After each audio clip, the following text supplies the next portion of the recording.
When playing Insomniac's Spider-Man PS4, I had a brilliant and breezy time swinging around and climbing up walls to get to my destination. The game is so wonderfully put together that even the most complicated maneuvers, although often done imperfectly, still make you feel like your very own friendly neighborhood Spider-Man. When traversing the gorgeous open world, you can't help but feel like this. But in one of the few moments in the game where the narrative revs and the controls devolve into a high-octane QuickTime event, you stop feeling like Spider-Man and more like...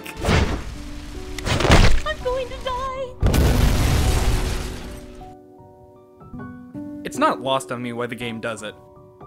Much like in Square Enix's new Tomb Raider trilogy, the specific actions don't require more than a single button, coming across as more of an interactive movie than a true game that requires dexterity and skill.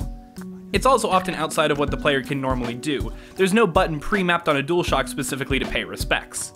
Should there be? I don't know. All I know is that the moment the camera angle changes and the graphics get that smooth cinematic gloss, my eyes glaze like donuts. So is the problem that these actions frequent these sorts of games, or that the actions themselves are handled poorly? I would posit that the answer is both. In any other media, not moving is not intaking. Pausing a film or staring at a page of words in a book isn't a valid method of engaging in the world. Video games are the only art form where you can still be engaging with a text and not be progressing in it. If you wanted, in Spider-Man you could run in circles on a New York street for hundreds of hours and never get close to fighting Wilson Fisk or Mr. Negative or... Spoiler redacted. While that's possible, it's not intended play, so it's unfair to say that running in circles is an artistic choice made by the game. For a moment to be an artistic choice, something needs to change either in the plot or the mechanics. Artistic momentum in gaming happens only when the perception of the in-game world is changed and I, as the player, am forced to adapt. So if QTEs are an artistic stake in the ground, why are they often so boring? I say because they don't have a reason to exist in the story proper, their artistic merit is taken for granted, and it feels like the game shifts from Mein Leben to can I play daddy at the drop of a hat.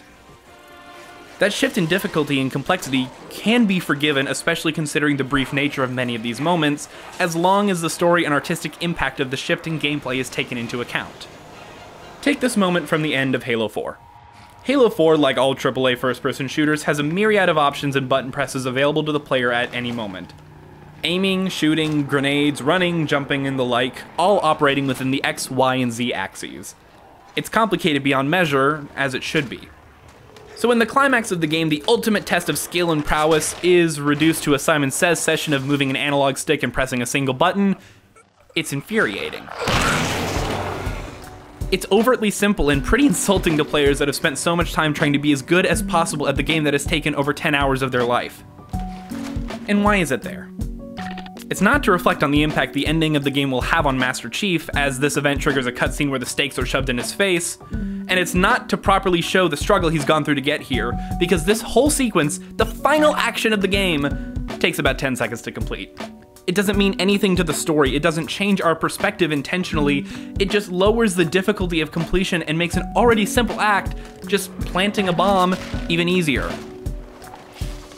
Honestly, when your game has a moment parallel to something in Dead Space, and the Dead Space version is harder, that is never a good thing. I love Dead Space, but my god, that game is easy. One important distinction I want to make real quick is that the things I've said do not apply to games where QTEs are their core mechanic. Until Dawn, most of Telltale's games, or anything David Cage gets within a 100-yard radius of, Jason! Are all filled with QuickTime events. While some people don't care for this, it is the game, so gameplay and narrative dissonance isn't a problem for them. With those exceptions noted, what are the guidelines for having a QTE in a game with a traditional playstyle? I think 3 things need to happen. 1, there needs to be an artistic and narrative reason for either the player or the player character to have to slow down and meditate on what's happening in front of them. 2, it needs to be a moment where full autonomy over the controller would be a disservice to the player's experience. 3rd, it needs to not be at a point of badassery or heroics for the player character as to not rob them of the feeling of pulling off such feats.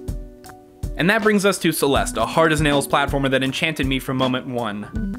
For those that don't know, Celeste tells the story of Madeline, a young woman suffering from severe anxiety who decides to climb a mountain.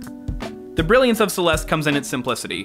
Madeline can walk, jump, dash, and climb.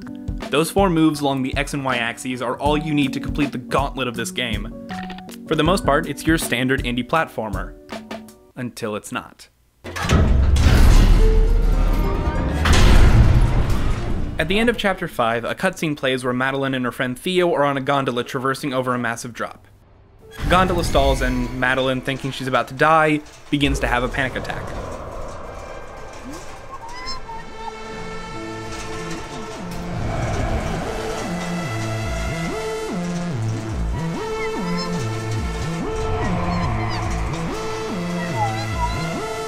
Theo then tells her a trick he knows for panic attacks, to imagine a feather floating in front of your face that moves up and down with your breathing to help you concentrate.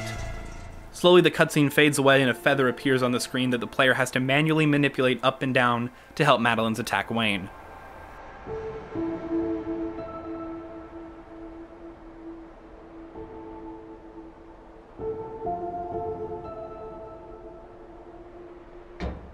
Then the gondola starts back up, the cutscene finishes, and the chapter is complete.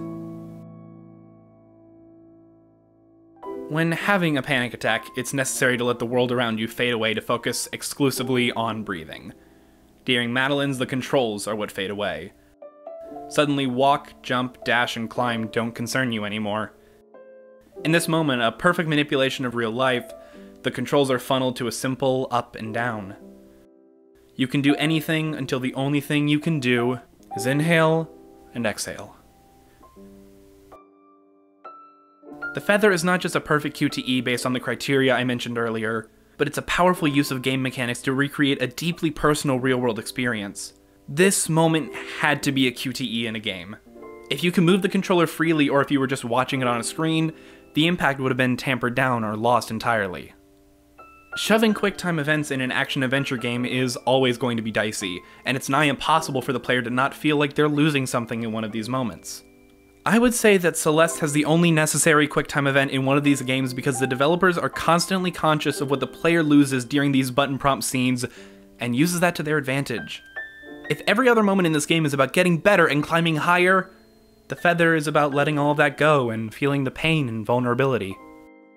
Celeste would not be the game that it is without the feather. It ties the game's themes and immersion in a bow, harkening back to one of the first things you're told early on, that you can do this.